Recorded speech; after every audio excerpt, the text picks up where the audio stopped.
Chapter 1. The Girl with a Future.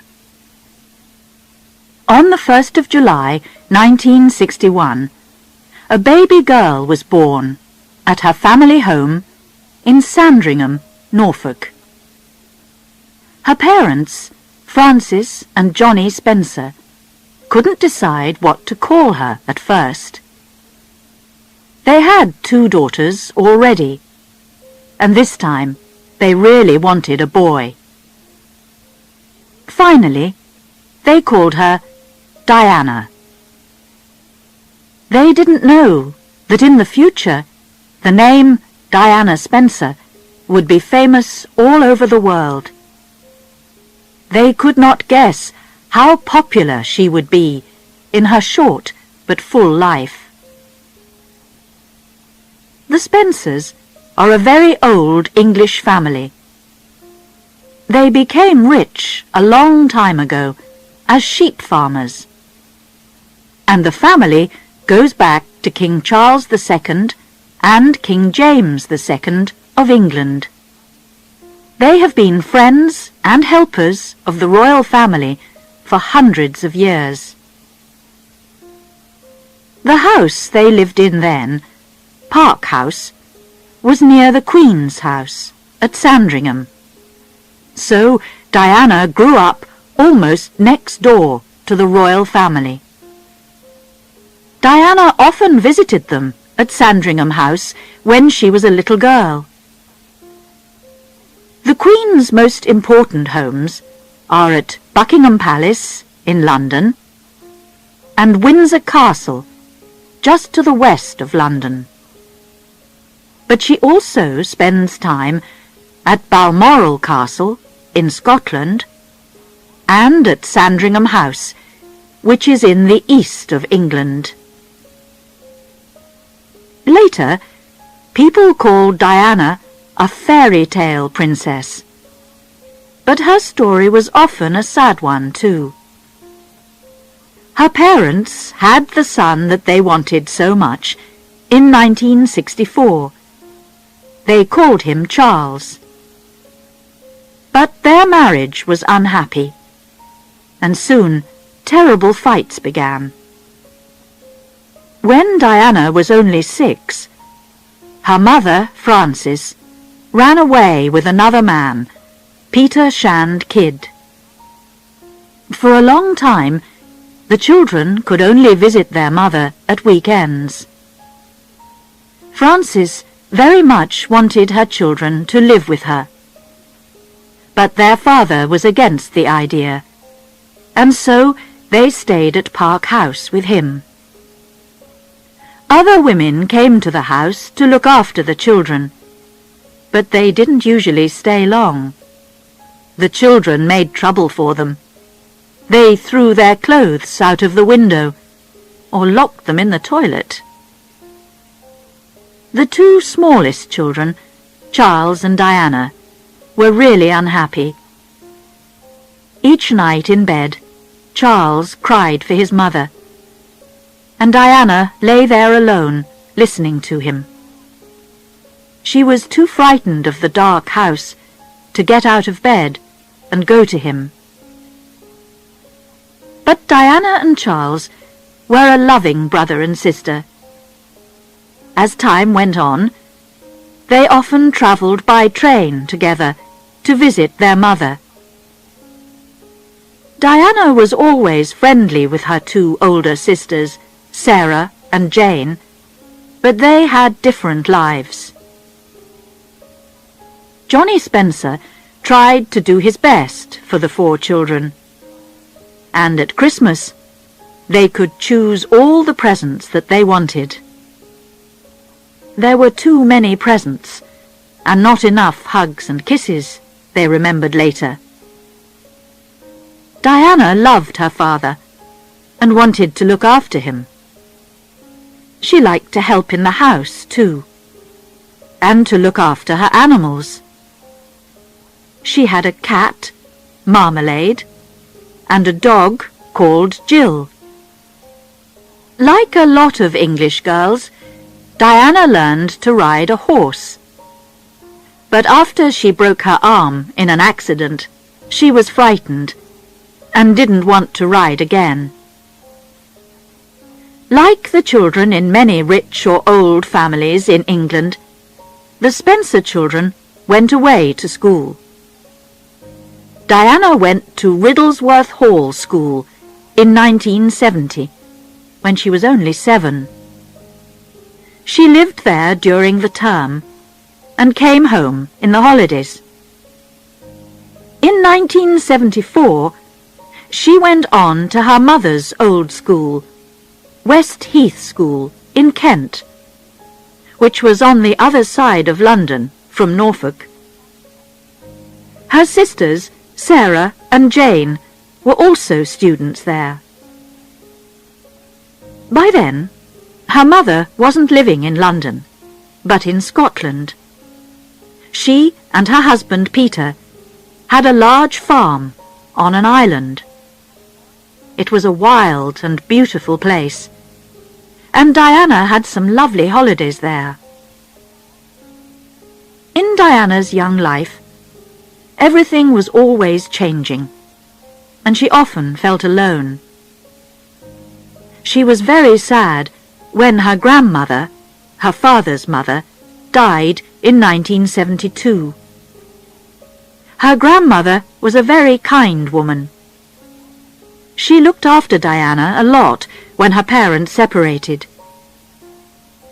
Things changed even more in 1975, when her grandfather died too, and the Spencer family moved into the old family home at Althorp in Northamptonshire.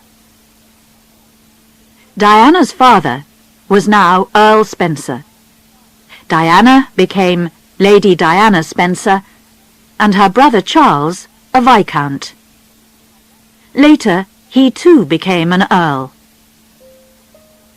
Until then, Park House in Sandringham was the only home that Diana knew.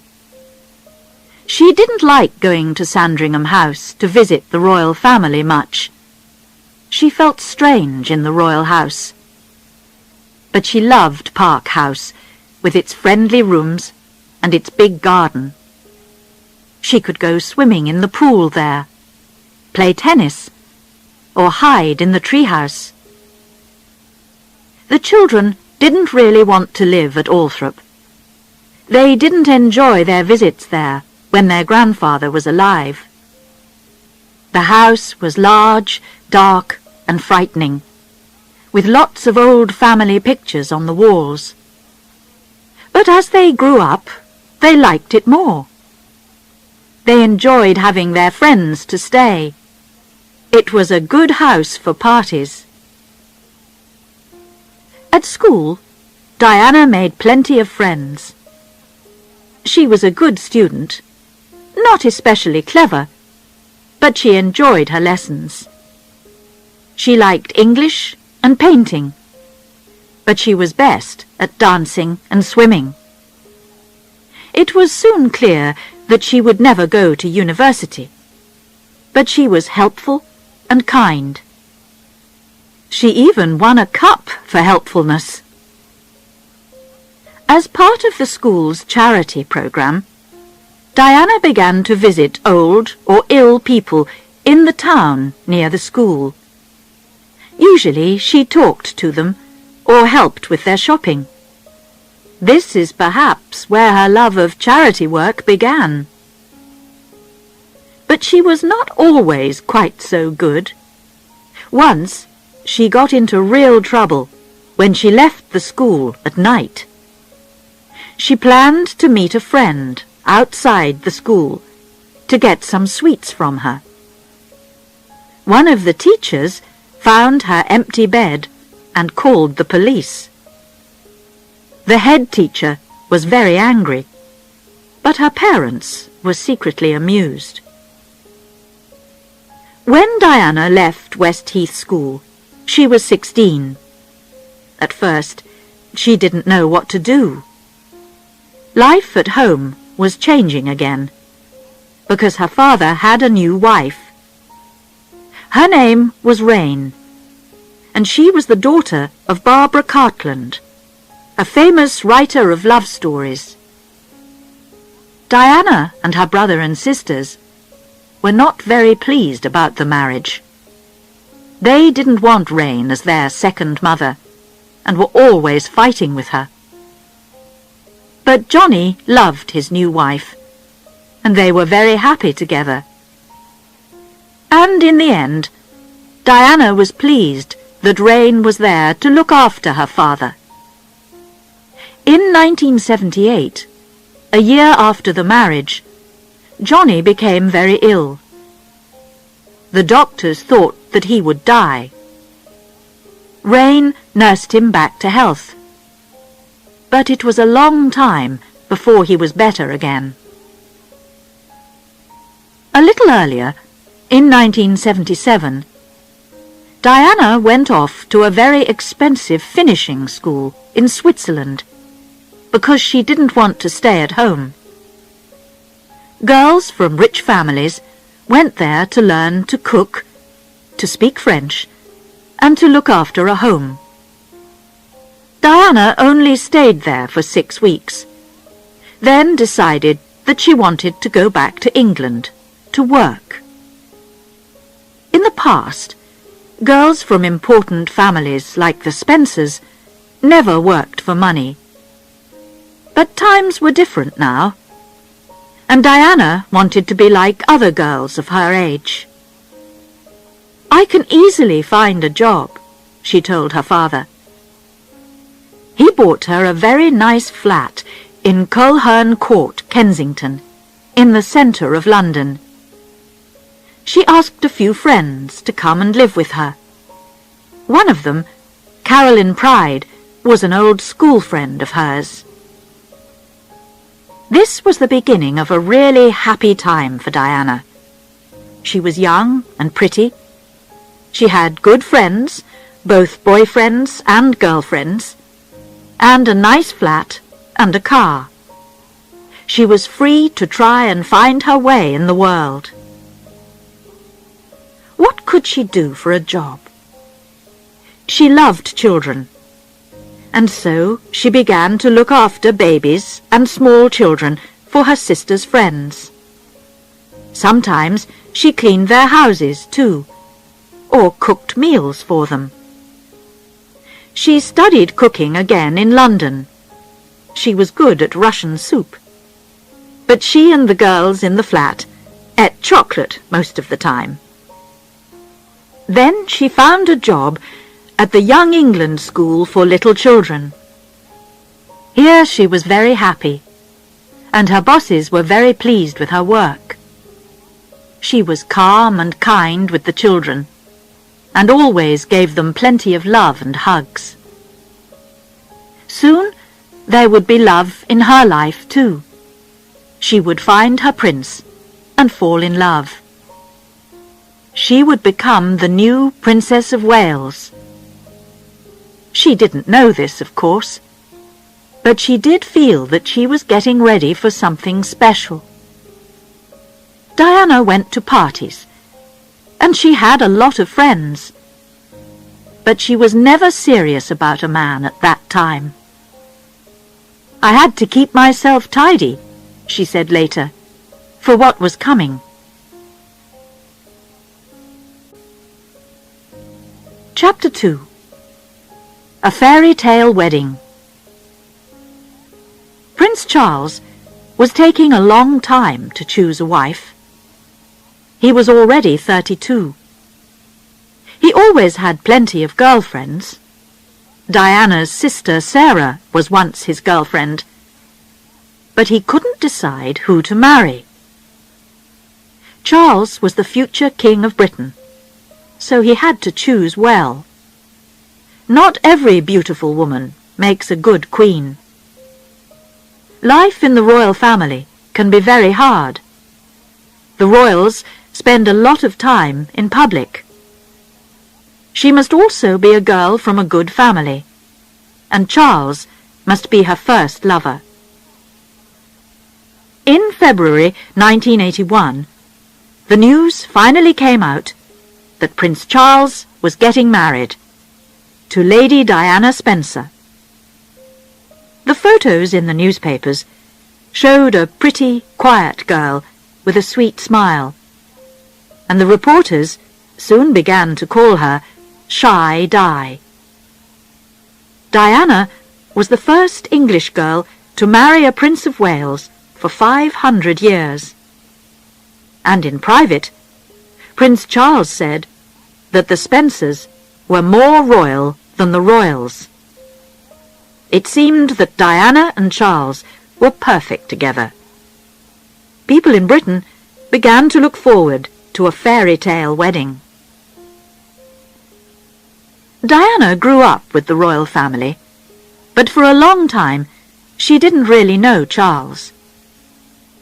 There are a lot of families in the royal circle, and also Charles was 12 years older than her. He was already a young man when she was still a child. But when Diana was 16, they met at a country house party. She was only a schoolgirl, and Charles was more interested in his dog and his sport than in her. But from that time, Diana put a photo of Charles by her bed. They met at a few more parties, but it was only in July 1980 that Charles began to look at Diana with new eyes. They were both staying with friends in the country. In the evening, Diana sat next to Charles outside in the garden. She was telling him that she saw him at a funeral a year earlier. "You looked so sad," she said. "I thought, it's wrong that you're alone. You need someone to look after you." Charles's heart opened to her, and from then on he was seriously interested in her. He asked her out for an evening of music, with supper later at Buckingham Palace. But he didn't give Diana much time. She only had 20 minutes to wash her hair and get ready. "Maybe you'll be the next Queen of England," a friend told her. Diana only laughed. Then Charles asked her to go to Balmoral for the Braemar Games, the Scottish sports which happen every September. Diana's sister Jane was now married to Robert Fellowes, the Queen's personal secretary. They had a small house in the Royal Park at Balmoral, and Diana stayed there with her sister and husband. Prince Charles phoned her every day, and they went for walks together. Until then, no one guessed that the prince had a new girlfriend. But one day, Charles and Diana were fishing down by the River Dee. Suddenly, they noticed someone on the other side of the river. It was a reporter from a newspaper looking for royal news. Diana quickly ran to hide behind some trees and used a mirror from her handbag to watch him. Two other photographers hurried to the same place by the river. They were all very excited, trying to see this new woman in Charles's life. Diana escaped from them that day, but soon the reporters knew her name, and it was in all the newspapers. Now her life began to change. The public wanted to know all about her, and paparazzi followed her everywhere. They followed her in her little red mini metro car. They phoned her in the middle of the night and waited for her outside the Young England School. Even when she agreed to a photograph, they still made trouble. The light was shining behind her skirt and showed all of her long, beautiful legs. It was a very difficult time for a shy young girl, and the royal family didn't help her. Even Charles was not amused by the photograph. Diana began to understand that even famous and popular people can be very much alone. When Prince Charles finally asked her to marry him in February 1981, she agreed. She arrived back at her flat very happy that night. Her friends were waiting for her. They knew that it was something special. Diana said, "I've got news for you, but I must go to the toilet first." So they all knocked on the toilet door until she told them. "I'm going to marry Prince Charles," she called out, half laughing and half crying. He gave her a beautiful blue ring, and they were ready now for the photographs, the television recordings, and the public appearances. Several times they had to answer the question, "Are you in love?" "Of course," answered Diana. But Charles was not so sure. His answer always seemed to be, "Yes, but what does that mean?" To the public, it was real love. It was exciting news for Britain. Here was a fairy tale prince and princess, bringing new colour and life into the royal family. Diana now moved into Clarence House, the Queen Mother's home, and was safer there from the reporters. Everyone was getting ready for the wedding. Over 10,000 presents arrived for Charles and Diana. She chose a young husband and wife, David and Elizabeth Emmanuel, to make her wedding dress. "She made coffee for us," they remembered. Here was the future Princess of Wales, and we were students not so long ago. It was quite a surprise. But not everything was perfect. At the centre of the fairy tale, there was a black shadow. When Charles asked Diana to marry him, something strange happened. She suddenly felt, deep inside, that she would never be queen. She also knew that she would have a difficult job as Charles's wife. This did not stop her. But just before the wedding, she became seriously worried. She suddenly understood that Charles's old girlfriend, Camilla Parker Bowles, was still very important to him. Diana found a present from Charles to Camilla, and he often telephoned her. Did Charles really love her, or was he still in love with Camilla? And Diana was no longer free. The happy days in her flat with her friends, and at work with the little children, were all gone. The royal machine frightened her. There were so many royal rules, and Buckingham Palace was a dead place to her.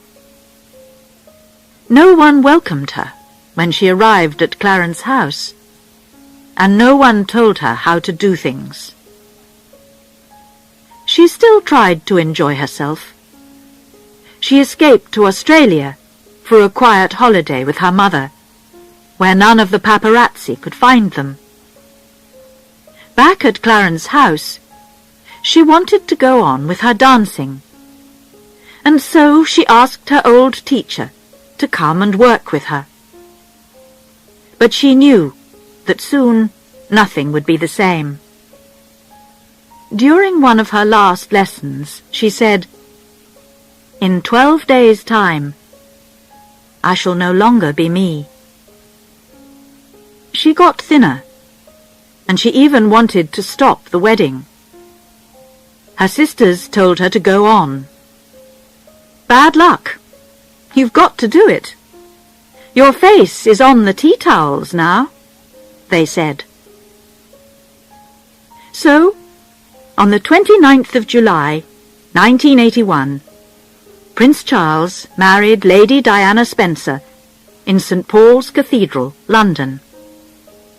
It was a great day for England.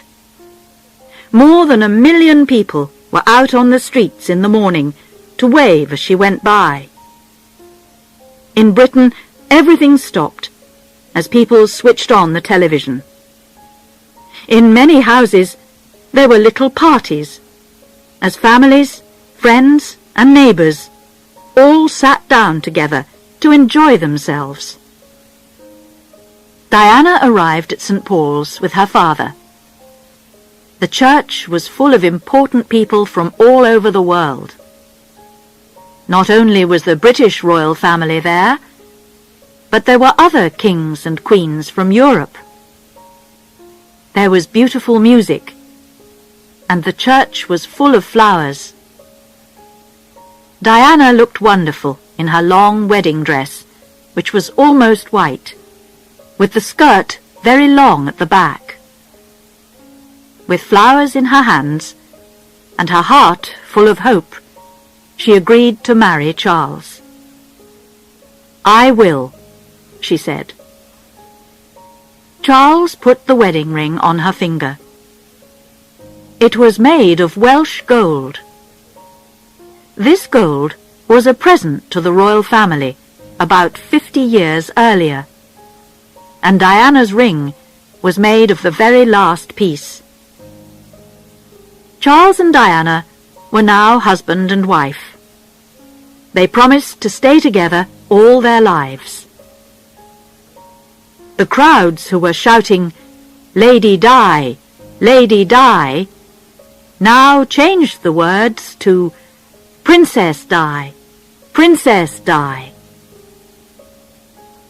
They went back to Buckingham Palace, where Charles kissed his new wife in public. Then they left for their wedding holiday. First at a house called Broadlands, then on the royal ship Britannia. Diana was suddenly the world's favourite woman. Her face really was on the tea towels, and on cups, glasses, spoons, and all kinds of things that people bought at the time of the royal wedding. They wanted something to record and remember that special day, the most important royal day since Elizabeth became Queen in June 1953. In some ways, Queen Elizabeth was still part of a picture which was painted by the famous Queen Victoria over 100 years before. In this picture, the royal family is a good Christian family. They show a polite face in public and keep all their problems secret. Royal children must learn that their country comes first and their personal life second. Sadly, this can also give us a royal family which seems cold and far away. Queen Elizabeth did try to make the royal family more modern. Once, most royal children studied at home, but her son, Prince Charles, went away to school and university. In the 1960s, television cameras recorded her home and her family life for the first time, so that people began to know the royal family a little bit better. But in the end, it was not enough for modern times. So could the fairy tale marriage possibly have a happy ending? Did Charles really love Diana when he married her? He probably tried to do his best at the time, but it was difficult for him too. In the past, kings and princes married to make the royal family stronger and to have children. Now, Charles had to find the right wife for the royal family and marry for love. Could Diana be the perfect royal wife when she was also a modern girl? In 1981, we didn't ask ourselves these questions. We all wanted to enjoy the fairy tale while we could. Chapter 3. The Young Princess. In her new marriage, Diana was like a young bird who was learning to fly. At school, she was too shy to speak in public. Now she was making public appearances all the time as one of the royal family. One of her first public visits was in May, just before she got married. This was to Tetbury, a town near Prince Charles's new country home at Highgrove in Gloucestershire. Crowds of people came out to see Diana. Dressed in a red suit, she walked through the streets and smiled shyly as they gave her bunches of flowers.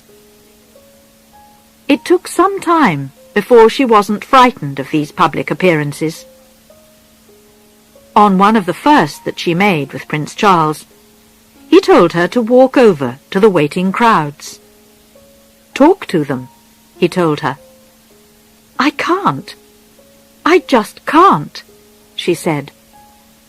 But she had to, and after that, she found it became easier and easier. She was very natural, and everyone liked that. People began to feel that they could talk to her about their problems. She was quickly becoming one of the most popular women in the world. Soon, she was more popular than Charles. He wasn't very pleased by this. "I'm sorry I'm not my wife," he said once or twice to the crowds when he made visits alone. Everyone loved Diana because she was young and beautiful. During her first few years as a princess, she learnt how to dress well, and people became interested in her clothes. After every appearance, the reporters described what she was wearing. There were photos in the newspapers recording all her different dresses. Before she got married, she still looked very young. Her face was round, and her clothes were nothing special. And when she first became Princess of Wales, she still didn't always dress well. Sometimes she wore dresses and hats that were too old for her, like those for a 45-year-old woman. Then she became the well-dressed Diana that we remember today. She chose a lot of wonderful clothes: dinner dresses, dance dresses, trousers, and suits. She learnt to dress for all kinds of different appearances, for special visits, for sports, or for travel. For public appearances, she had to wear clothes that were comfortable as well as beautiful. She also had to remember how her enemy, the wind, could blow those clothes about. Diana began to buy from famous British clothes makers, which helped the clothes business in Britain. Some of her favourites were Bruce Oldfield, Zandra Rhodes, and Catherine Walker. Sometimes she chose bravely. A low-cut, short black dress, for example.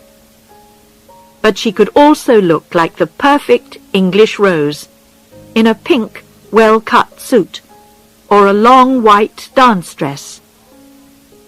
With her long legs, fair hair, and wonderful smile, she could look good in almost anything.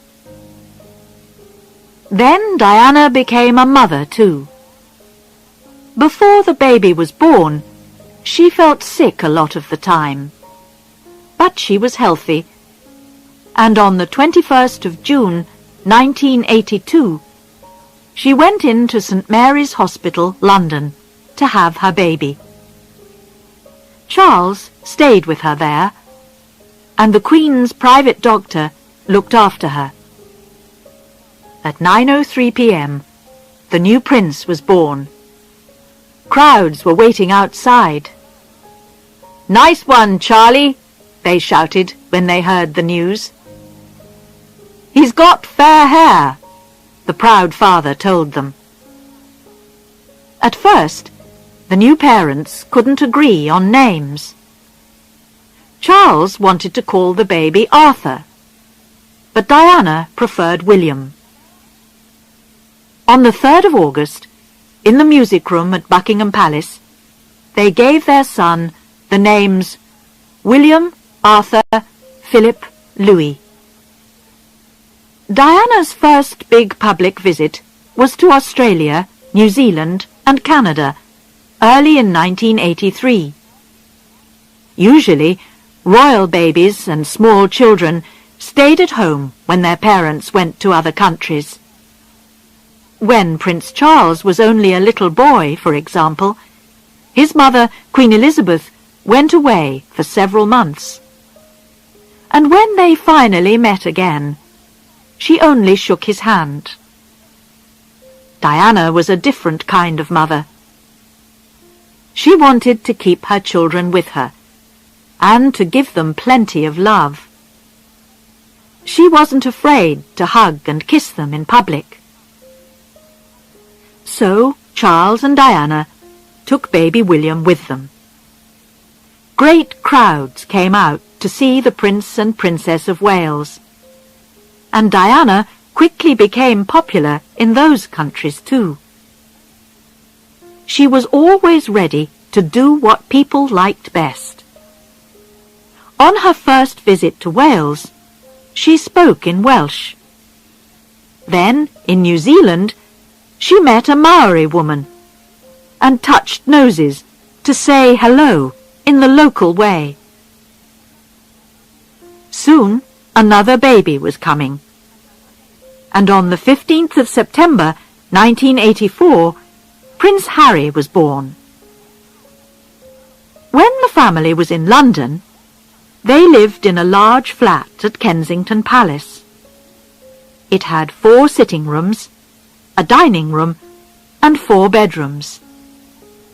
Diana chose all the colours and the furniture, and tried to make it a real family home. Here she looked after her boys. She often played with them, and helped them with their early lessons. But it was important that they met other children too.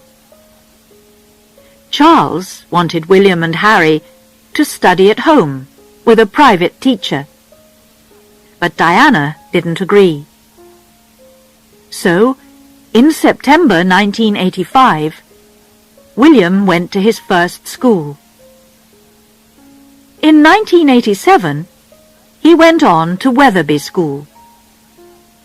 On his first day, she took him there, just like any other mother, and together they met his new teacher.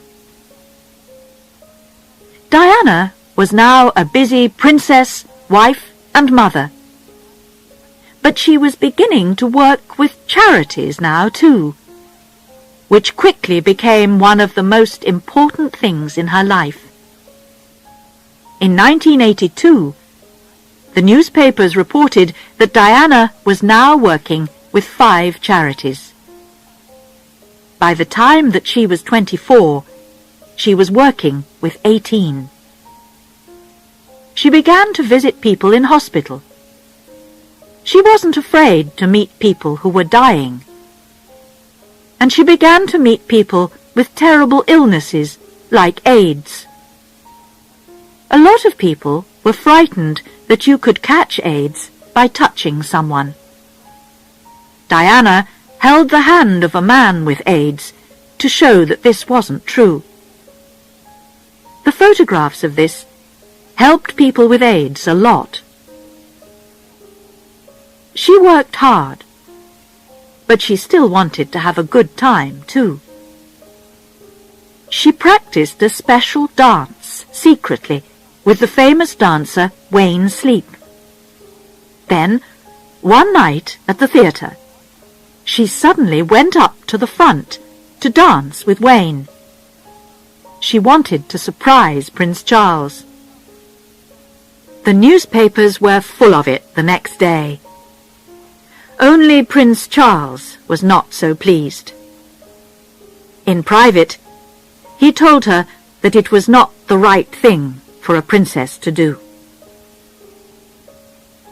Diana now had a new friend in the royal family. This was Sarah Ferguson, or Fergie, who married Prince Andrew, Charles's younger brother, in 1986. She was a girl with a warm heart, but she wasn't always sensible. One night, just before they got married, Prince Andrew was having a men-only party. Fergie and Diana dressed up as policewomen to try and get in. Again, the royal family were not pleased with Diana. She was becoming too wild. Few people knew that at this time Diana was not happy. She seemed to have the perfect life, but inside she was in trouble. She was helping other people, but she needed help herself. She was popular, a great favorite of the people, and reporters photographed her everywhere. But in private, she was alone with her troubles. Chapter 4. The Woman Inside. In November 1982, the palace told the world that Diana was in the best of health. She did not have an eating illness, as some of the newspapers were saying. Diana began to look too thin even before she got married. People thought that she was just tired or growing up. But in fact, Diana was getting ill. She ate too much, then made herself sick. She ate large meals out of the refrigerator late at night. She ate cakes and chocolate, and was sometimes sick several times a day. At first, she looked thin because she kept no food down inside her. But in the end, she learnt to hide her illness so that she looked fine. In January 1982, Diana fell down some stairs when her first baby was on the way. It wasn't in the newspapers until a few weeks later. It was an accident, the palace said. It was only a few stairs. The doctor visited her, and she was fine now. There was nothing to worry about. But Diana tried to kill herself that day. Life was too much for her. She felt sick all the time before William was born, and her new job in the royal family was very difficult. Most of all, she felt that her husband wasn't really interested in her. On that day, he wanted to go out horse riding, and he wouldn't stay to talk to her. After William was born, she felt very unhappy. This happens to many women, of course, for a short time after they have babies. But Diana got worse, not better. She sometimes cut herself with a knife, and tried several more times to kill herself. She was probably crying out for help. Outside, she was still the perfect Princess of Wales, but inside she was hurting. Before Prince Harry was born, the hospital told Diana that the baby was a boy. She didn't tell Charles. He really wanted a girl. When he first saw their new son, he told her this. Suddenly, Diana felt that this was the end of their marriage. "Something inside me died," she told her friends later. She married for love, but perhaps Charles didn't. Did his family push him into the marriage? His real love, Camilla Parker Bowles, was already married, and he had to marry someone. Perhaps he chose Diana only because she would be the right sort of royal wife and mother. Charles was still seeing Camilla when he was married to Diana. On their wedding holiday, Diana saw that Charles still kept photos of Camilla in his pocket. And during the marriage, Charles still gave Camilla presents, and often telephoned her privately. The mother of Camilla's grandmother also had a royal lover, King Edward VII. Camilla, it seemed, was repeating the family story. But Charles and Camilla were friends as well as lovers. They were the same age, and they were interested in the same things, like horses and the country. Many women did not find Charles an easy man, but Camilla seemed to understand him well. Earlier, a lot of his girlfriends got tired of him. He could be warm one day and cold the next. He spent time with them, then disappeared for a long time. Even Camilla stopped waiting for him when she was young. She married another man, Andrew Parker Bowles. Charles and Diana were different ages, and they liked different things. He wanted to read books on their wedding holiday. Diana wanted to enjoy the sun and the sea. He wanted to talk about serious ideas when she wanted to give everything to their new love. It was soon clear to them both that they thought and felt very differently. In public, they were still husband and wife, but in private, they were sleeping in separate bedrooms. People were beginning to see that all was not well. In Canada, in 1986, Diana fell down in public because she was so ill and unhappy. The same year, Prince Charles came home early from their holiday in Mallorca. Then, in 1987, he went up to Balmoral alone for a month. He told the reporters that he had a lot of work to do there. Diana was working hard for the royal family and the country, but she was still very unsure of herself. She was always waiting for Charles and the royal family to say, "Well done." They never did. But in 1988, life began to change for her. She found that she could be strong. A terrible accident happened when she and Charles were on holiday in Switzerland with a group of friends. Snow came down from the mountains and killed Hugh Lindsay, one of their best friends. Diana was in bed with a cold at the time. One of Charles's secretaries arrived back at the house with the terrible news. Diana decided what she needed to do. She put all Lindsay's clothes into his suitcase. She and Charles flew back to England with the body. Then Diana looked after Hugh Lindsay's wife, Sarah. The Lindsays only got married a few months before the holiday, and Sarah was having a baby. And then Diana decided that it was time to help herself too. Caroline, her old school friend, said, I'll give you an hour. If you don't go to a doctor, I'll tell the world about your illness. Diana went to see a special doctor for help with her eating illness. How many times have you tried to kill yourself?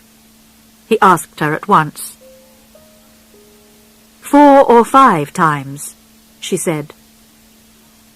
She was very surprised that he seemed to know all about her so quickly. In 6 months' time, he told her, she could be a new person. He visited her every week, and she began to read books about the illness and to understand herself better. In 6 months, she was a new person, and she was almost better. It was the beginning of a new way of life for her. She had to help herself. Charles wouldn't help her. He didn't love her as she wanted, and he never would. She also learnt to give her love to the poor and ill people that she met through her charity work. She had a special touch. When she visited people in hospital, a hug or a kiss from Diana seemed to help them greatly. Sometimes she continued to visit people for a long time until they were better. She often wrote them kind letters later. A lot of her charity work was with children, and she was always happy and natural with them. At home, it was the beginning of the war between Diana and the royal family. It was difficult for people who worked for Charles and Diana. They had to decide which side they were on. You had to be a Charles person or a Diana person. If you tried to be both, you quickly got into trouble. Diana began to think of Charles's people as the enemy. They now lived 2 separate lives in the family too. There was Diana's life and Charles's life. This was true even for the boys. When Diana took them out, they went to modern places that children like, water game parks or the cinema. They usually wore ordinary clothes, like jeans and t-shirts. With Charles, they wore more grown-up clothes and did country things that he enjoyed, like fishing. The public began to think worse of Charles when Prince William had a serious accident at school in 1991. Diana stayed at the hospital with him all night, but Charles went off to the theatre. How could he do that? People asked. What sort of a father is he? Charles loved his sons too, but perhaps he didn't understand how to show it. He did try to do better after that, but many people were beginning to prefer Diana. But not everyone. She's ill, some people were saying. She needs to be in hospital. Or she's trying to hurt the royal family. They must stop her. Diana was beginning to make a new life for herself. It was difficult, and she was often unhappy, but it was the only way out.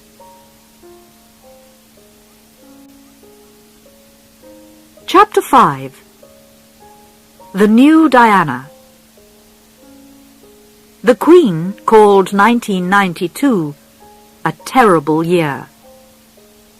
It began badly for Diana too. On the 29th of March, her much-loved father died. She was on holiday in Austria, and she flew home at once for the funeral. Prince Charles flew back with her to England, but she went to the funeral alone. The newspapers, of course, were quick to notice this. It was a month for royal stories. The palace told the world that the marriage of Prince Andrew and Sarah Ferguson was over. Then a new book came out about Princess Diana. Diana, Her True Story, by Andrew Morton. The book talked about Diana's eating illness and about how unhappy she was with Prince Charles and the royal family. It also talked about Prince Charles and Camilla Parker Bowles. At first, everyone was very surprised. Could it all be true? In the end, people realized that most of it was Diana's real story. But there was another surprise coming for her, and an unpleasant one. Diana was beginning secretly to look for a new love in her life. She had to be very careful, because she and Charles were still married. The world would not think well of a royal mother with other lovers. Then suddenly, recordings of secret phone calls between Diana and James Gilby came out. Gilby was an old friend of Diana's. But here they were talking as lovers. Someone recorded the conversations, the newspapers said, 2 years earlier. In them, Gilby uses a special name for Diana, Squidgy. He asks Diana to kiss him down the phone and says, "Oh, Squidgy, I love you, love you, love you." Another lover was James Hewitt, the man who taught Diana to ride again. She was still afraid of horses after her accident as a child. Will Carling, the sportsman, and his wife ended their marriage because of Diana. Then there was Oliver Hoare, who sold paintings. Someone began to make silent phone calls to his home. Perhaps it was Diana, unhappy because Oliver didn't want to talk to her. We will probably never know everything about her life at this time, but it's clear that she was seeing other men. Then, in 1993, recordings of phone conversations between Charles and Camilla appeared, and everyone now knew for sure that they were lovers.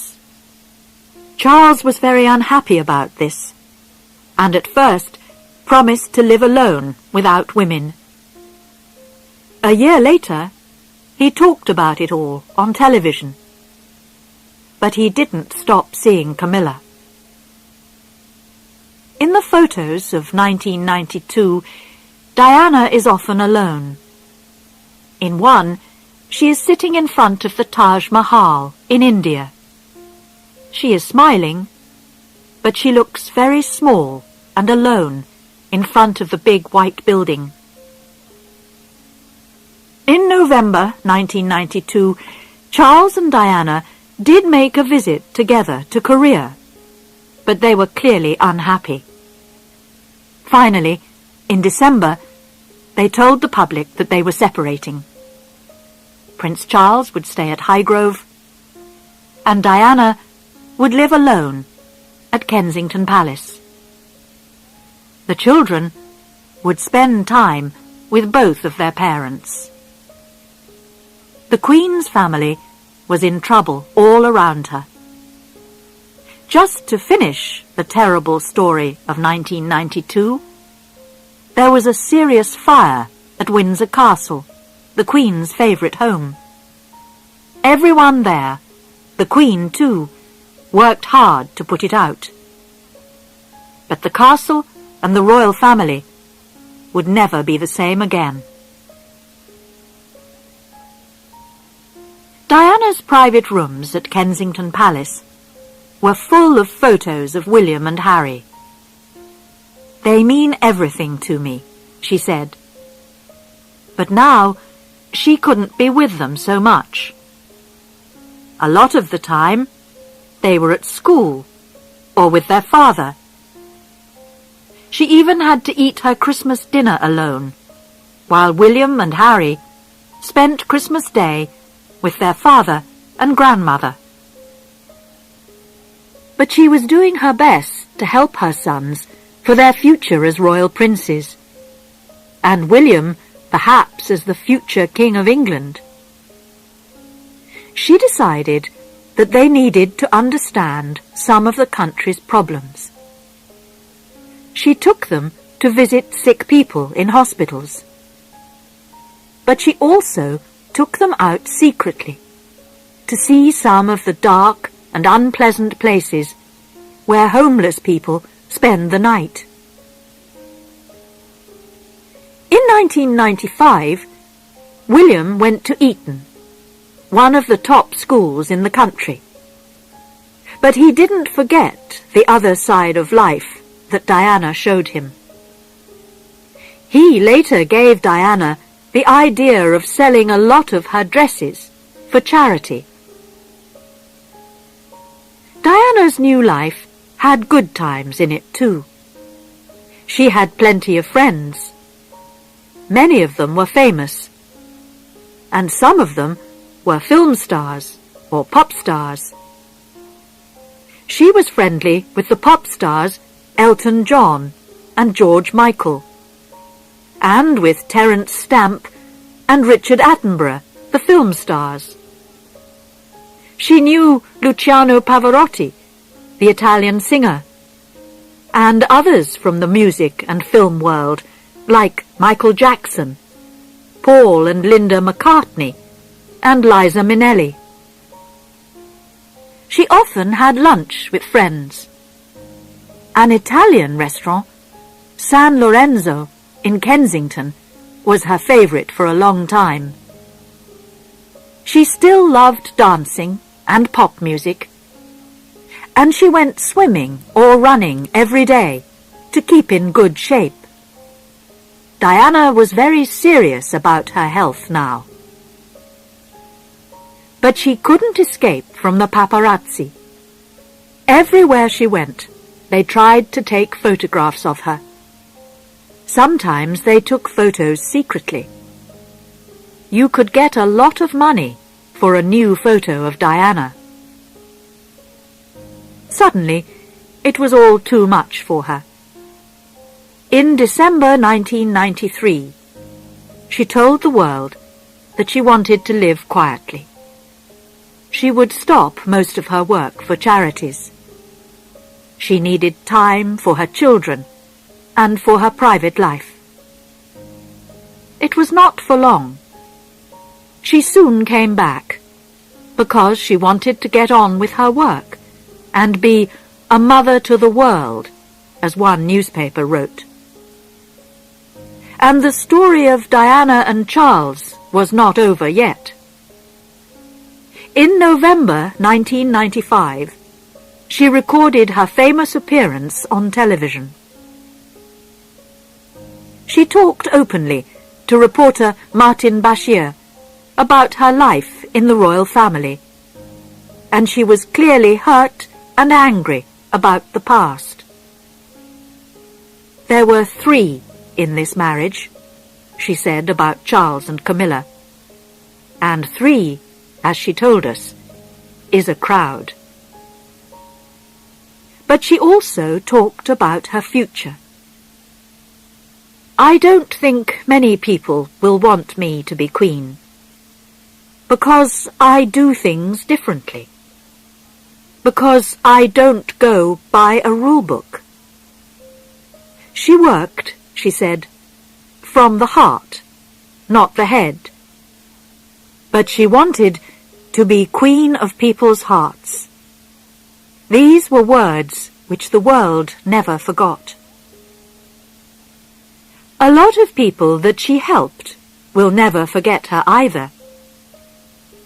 One of her favourite charities was Centrepoint, which looks after homeless people.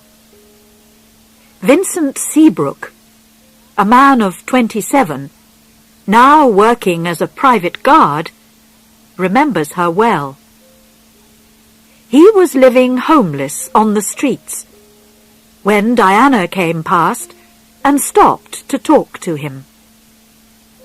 She got me something to eat and drink, listened to me, and gave me the number for Centrepoint, he said. She wasn't frightened of illness, or of people who had serious problems with their bodies. She was ready with a hug or a kiss for everyone. A man who couldn't see wanted to know what Diana was like. "Is it all right if I touch your face?" he asked. "Of course you can," she said. He moved his hands over her eyes, nose, and mouth, until he could see a picture of her in his head. "You're very pretty," he said. When someone was in trouble, she tried to help them. Once in hospital, she heard a woman crying. The woman's son, Dean, was badly hurt in a car accident. Diana sat with the young man that night and visited him again later. She even went to his house when he was better and met his children. "What shall we call you?" they all asked. "Just Diana," she said. She often visited children's hospitals, like Great Ormond Street Hospital for sick children. Victoria Hemphill, a young girl with a serious heart problem, felt that the princess was her special friend, and kept photos of Diana by her bed. Diana often talked to her about William and Harry, and the boys wrote to her. "Dearest Victoria, I wanted to send you lots of love while you were in hospital," began a letter from Prince Harry. Diana had time for her friends who were in trouble too. She helped a friend called Rosa when her baby died, and gave time to another friend, Cosima, when her marriage ended. She knew what it was like to feel hurt inside. She still travelled to other countries. In 1994, she visited Zimbabwe in Africa. Photos show that she helped to give out lunch to children in a special school. She visited hospitals in Pakistan. In India, she became friends with Mother Teresa, who was famous for her work with poor people who were dying on the streets. Diana once said, "I'm not frightened of dying, if I can die happy." Chapter 6. Her Last Days. After Diana's marriage finally ended in August 1996, she was a rich woman with over £17 million. But she wanted to go on working. She especially wanted to stop the use of landmines. She visited Angola and Bosnia, where there are still terrible problems with landmines after the wars there. She met people who lost legs or arms from these landmines. Not only men, but little children too. When she spoke out against the landmines, not everyone agreed with her. But Diana was still ready to speak from the heart. She had a good summer in 1997. She visited her brother, Charles, in South Africa. She spent her birthday there and enjoyed a holiday with Charles and his family without any of the usual trouble from the paparazzi. There was only one sad time in the middle of July, when she went to Italy for the funeral of her friend Gianni Versace, the famous clothes maker. Something very special was happening in Diana's life that summer too. She had a new boyfriend. This was Dodi Al-Fayed, a filmmaker, who was 42. The Al-Fayeds are a Muslim family from Egypt, but they live in England. They are very rich.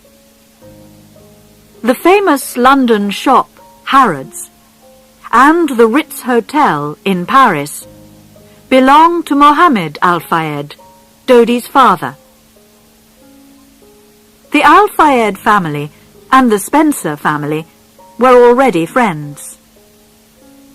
Diana first met Dodi about 10 years earlier, but they didn't become good friends until she went on holiday to France with the Al-Fayed family in July 1997.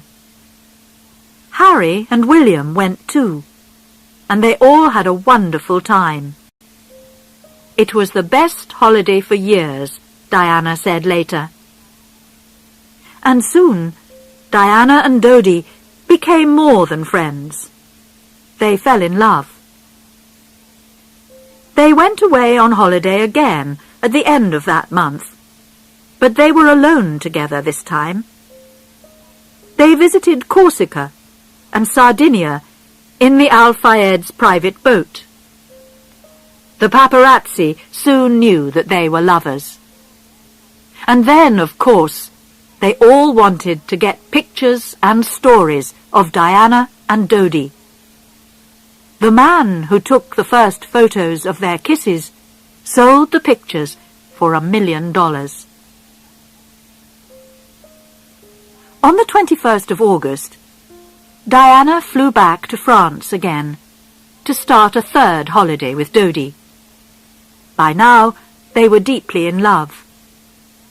He gave her presents, and it's possible that they planned to get married. Dodi was married before, and had a lot of girlfriends after that. But he was very serious about Diana. This third holiday ended suddenly because of the paparazzi. When their boat arrived at Sardinia, the photographers ran after Dodi and Diana everywhere. They even found them at a hotel where they were staying secretly. That was enough. The lovers decided to leave at once for Paris. They arrived on Saturday the 30th of August. Dodi had a small home in Paris, which they tried to use secretly. During the afternoon, Dodi went out to get a very expensive ring, which he was buying as a present for Diana. It was a ring that she would never wear. The paparazzi knew Diana and Dodi were now in Paris and were following them again. They planned to eat dinner at a restaurant in the city centre, but decided that it wasn't safe there. They went on to the Ritz, the hotel which belongs to Dodi's father. When they arrived at the Ritz, there were already about 40 paparazzi waiting for them. At last, just after midnight, they left the hotel by the back door to go back to Dodi's house. They were trying to escape and sent off another car from the front. But some of the paparazzi saw Diana and Dodi as they drove off in their special Mercedes car with their driver and bodyguard. "You won't catch me," said the driver, Henri Paul, as he drove faster and faster. So did the paparazzi, some in cars and several on very fast bikes. There were cameras and lights everywhere as they tried to photograph Diana's car. When the road came to the River Seine, it went underground. The car was now travelling very fast, perhaps at over 160 kilometers an hour. It hit a wall. The crash killed Dodi and the driver at once. The bodyguard, Trevor Rees-Jones, was still alive. So was Diana, but she was very badly hurt. It took more than an hour before they could get her out of the crashed car. They took her to hospital, where doctors tried to save her life. But it was no good. She died at about 4 o'clock in the morning. Soon telephones were ringing in Britain as people heard the news and phoned to tell their friends and families. Some heard it on the television or radio at the end of a long night's work, and it seemed that it couldn't possibly be true. At Balmoral, Prince Charles woke his sons William and Harry to tell them the terrible news. That afternoon, Charles left Scotland by plane with Diana's 2 sisters, Sarah and Jane. They flew to Paris together to bring her body home. During the week, newspapers, television and radio were full of Diana's sad story. People cried and left bunches of flowers for her. By the middle of the first day, there were over 1,000 bunches outside Kensington Palace. By the end of the week, it was like a sea of flowers there. With the flowers, there were cards and letters. To our sweet princess, thank you for the love you showed us all. Queen of Hearts and Princess of Love were words that came up again and again. We'll never forget you, the letters said. And during that week, the mystery about the car crash was growing. When Trevor Rees-Jones, the bodyguard, finally woke up in hospital, he couldn't remember the accident. We now know that the driver, Henri Paul, had too much to drink that evening, far too much. But the paparazzi were driving too fast and too near, and the photographer's lights were too bright. Did they make it happen too? And was there a second car in the crash? Some people even thought that it was murder. This was probably just a wild story. But there was still a mystery about the crash. Diana's funeral was on Saturday the 6th of September, 1997, 1 week after she died. On Friday night, thousands of people went to London. They stayed out all night, waiting for the morning, when her body would travel from Kensington Palace to Westminster Abbey. Kensington Palace gardens were beautiful. It was a warm night, and there were flowers by every tree. People of all ages sat quietly together in little groups, remembering Diana. Her funeral, like her wedding, brought famous people together from all over the world. Some were heads of governments, and others were her friends. Many were famous names from the worlds of film and music. All the royal family was there. Princes Charles, William and Harry walked behind Diana's body as it went into the church. Her sons gave her white flowers with a card that just said, Mummy. In Hyde Park, crowds of thousands watched the funeral on a big screen. Many cried as they listened to the words and heard some of Diana's favourite music. Earlier that summer, Diana looked after her friend Elton John at Gianni Versace's funeral. Now, he sang at her funeral. It was a song that he once wrote about the film star Marilyn Monroe.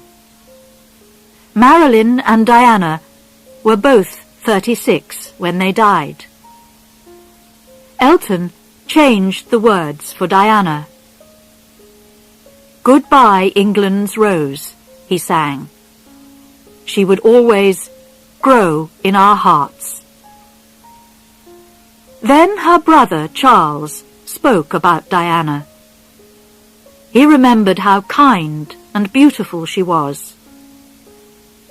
Today is our chance to say thank you.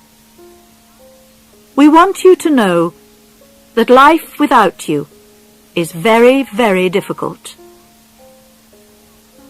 He was very angry with the paparazzi who gave her such a hard time, and he promised to try and help her sons in their future life. The funeral car took Diana's body to the Spencer family home at Althorp in Northamptonshire. People threw flowers in front of the car as it went past. At first, her family planned to bring her to the local church at Althorp, but then they decided against this.